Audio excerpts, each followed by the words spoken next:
민주당의 여성위원장인 이재정 의원도 이 조수진 후보를 옹호해서 뒷말이 많습니다.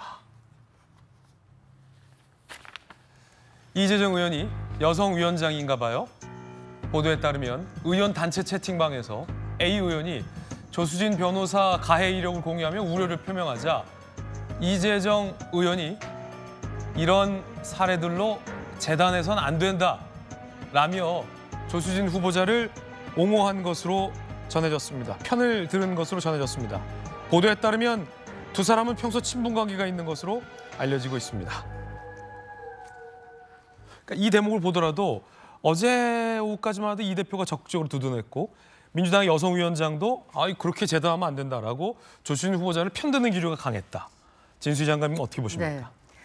그거는 이제 우군이라고 민주당의 우군이라고 생각하는 온갖 여성 단체들이 다 들고 일어서고 극기한 학부모 단체들도 뭔가 행동에 들어갈 수도 있겠다라는 불안감이 들지 않았나 싶은데요.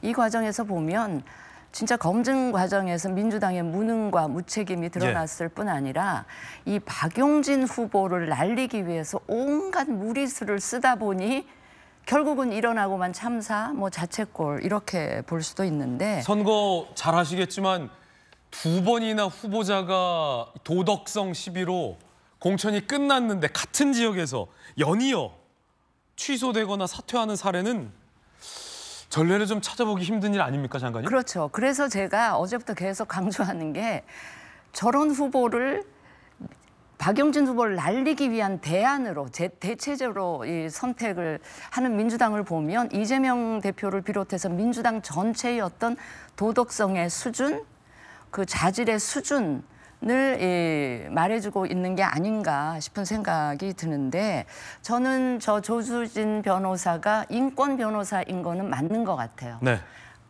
가해자 인권 변호사, 거기다 성범죄 가해자 인권 변호사인 거는 맞는 것 같은데. 가해자 인권 변호사다? 네.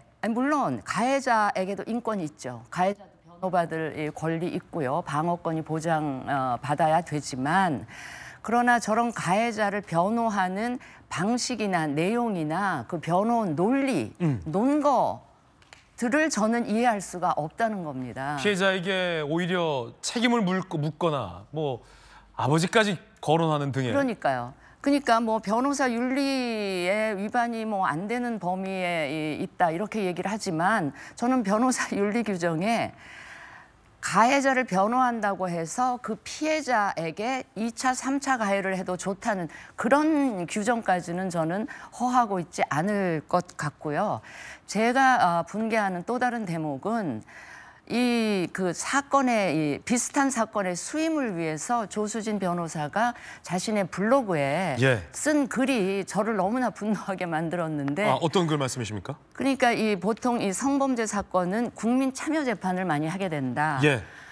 그렇다면 우리 사회에 아직 통용되고 있는 강간 통념이라는 거를 적절히 활용할 필요가 있다. 강간 통념이라는 게 뭐냐면 여성이 거부 의사를 표현했어도 실제는 관계를 원하는 경우가 많다라는 게 이제 아직 우리 국민들, 우리 사회적으로 통용이 되고 있기 때문에 그런 거를 적절히 국민 배심원들 앞에서 이야기를 하면 그러니까 감형 사유가 될 수도 있고 양형에 영향을 줄 수도 있기 때문에 이른바 가해자에게 조언을 한 것 아니냐. 조언을 하면서 법망을 빠져나가는 일종의 기술을 그거를 버젓이 자기 블로그에 올려놓는다. 이거는요.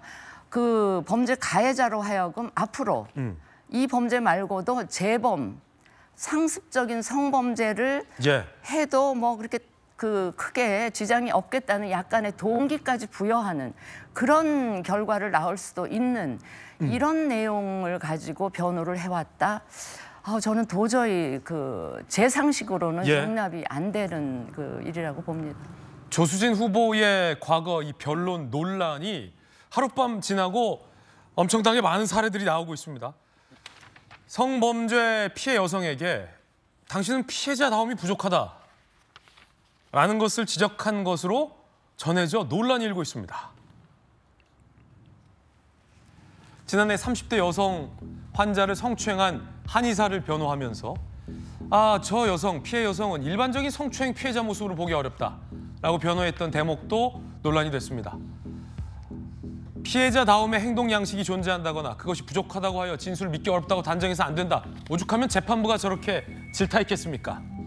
1심 징역 1년을 선고했습니다. 저게 가장 피해 여성들에게 2차 가해가 될 수 있는 대목인데 김광삼 변호사님, 이 성추행 피해당한 여성이 어떻게 그렇게 행실을 하고 다닙니까? 피해자 같지 않은데. 오죽하면 재판부가 피해자다움으로 성범죄의 유무나 진술의 일방성을 재단해서 안 된다라고 일갈했을까요? 요 변론 내용 어떻게 보십니까? 성범죄 사건은요, 이제 변호인이랄지 이제 가해자가 주장하는 것은 두 부류가 있어요. 하나는 무죄를 다툰다랄지, 네.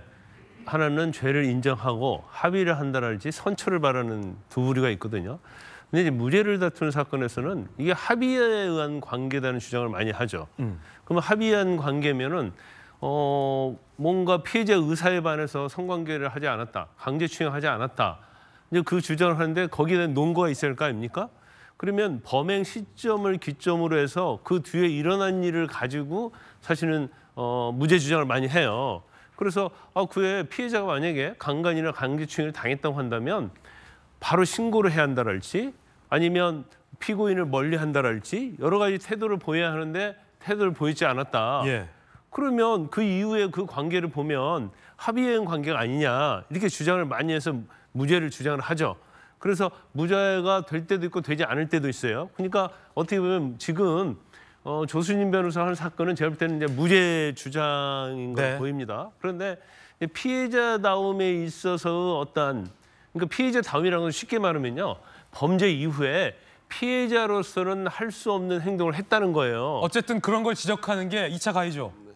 그래서 이제 피해자 입장에서는 2차 가해라고 볼 수가 있어요. 이를테면 피해자에게 피해를 호소하는 사람이다라고 과거 박원순 사태 때 민주당의 여성 모모 의원들이 이렇게 주장해서 국민들 공분을 샀던 그럴 거가 같은 거죠. 그런데 이게 이제 사실은 무죄 다툼 사건에서 다른 걸 매뉴해요. 다른 거 매뉴를 하는데 이제 법원에서 잘 인정을 하지 않죠. 그렇군요. 그런데 지금 특히 이제 문제가 되는 이유는 뭐 변호사들 성범죄 사건 많이 하죠. 그런데 조수진 변호사는 민변 출신 인권 변호사단 말이에요. 그러면 자기의 어떤 상징성이 있고 정체성이 있어요.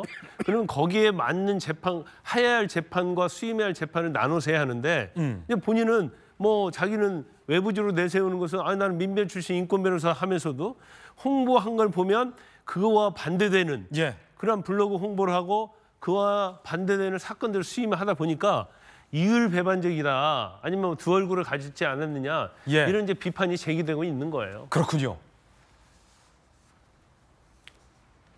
성범죄 사건에서 가해자를 적극적으로 변호했다라는 논란. 더 나아가 성범죄 피해자에게 피해자다움에 대해서 지적을 하거나 특정 사건의 성범죄 피해자에게 이른바 귀책 사유를 넘기는 듯한 저런 태도들이 여성단체 등의 분노를 넘어 국민들의 공분을 샀다. 그리고 밤사이에 버티던 민주당도 입장을 바꿨다. 이런 관측이 나오고 있는 대목입니다.